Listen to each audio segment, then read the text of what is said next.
السلام علیکم ورحمۃ اللہ وبرکاتہ۔ محترم ناظرین، آج کی یہ مختصر تحریر ان دشمنان اسلام کے جواب میں ہے جو ہمیشہ ازہر ہند دارالعلوم دیوبند پر غلط نگاہیں ڈالتے رہتے ہیں اور غلط الزامات لگاتے اور بند کروانے کے مطالبات کرتے رہتے ہیں۔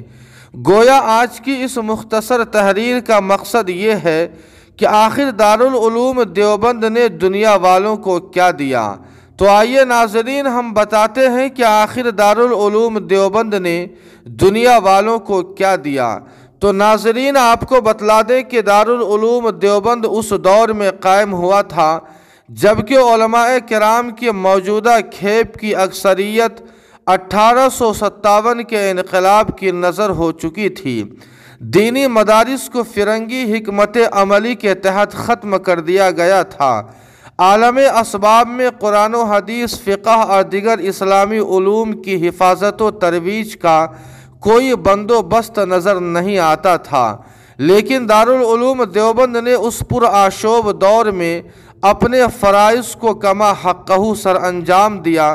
اس نے مساجد و مدارس کو تازہ بتازہ علماء کی کھیپ مہیا کر کے مسجد و مدرسے کے نظام کو معطل ہونے سے بچایا۔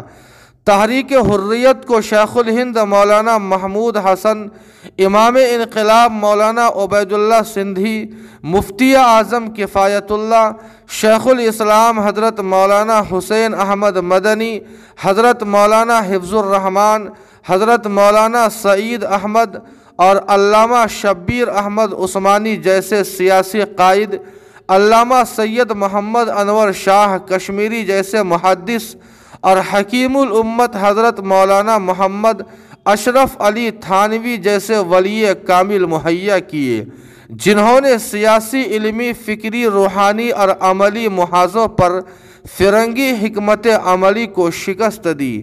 ناظرین، اسلامی اقدار و روایات، کلچر و ثقافت اور تہذیب و تمدن کا تحفظ کیا، جس کے نتیجے میں آج بر صغیر کے ممالک اسلامی تہذیب و ثقافت کے لحاظ سے دنیا بھر میں نمایاں اہمیت رکھتے ہیں۔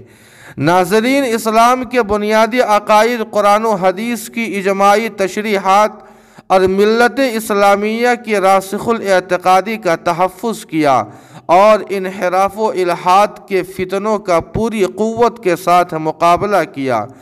گویا مختصر الفاظ میں دارالعلوم دیوبند نے بر صغیر پاک و ہند کو اسپین بننے سے جی ہاں ناظرین، اس مختصر تعارف کے متعلق آپ کی کیا رائے ہے؟ کمنٹ کر کے ہمیں ضرور بتائیں۔ ویڈیو کو لائک اور شیئر کر دیں اور قاسمی جی کے کو سبسکرائب کرنا نہ بھولیں۔ والسلام علیکم ورحمۃ اللہ۔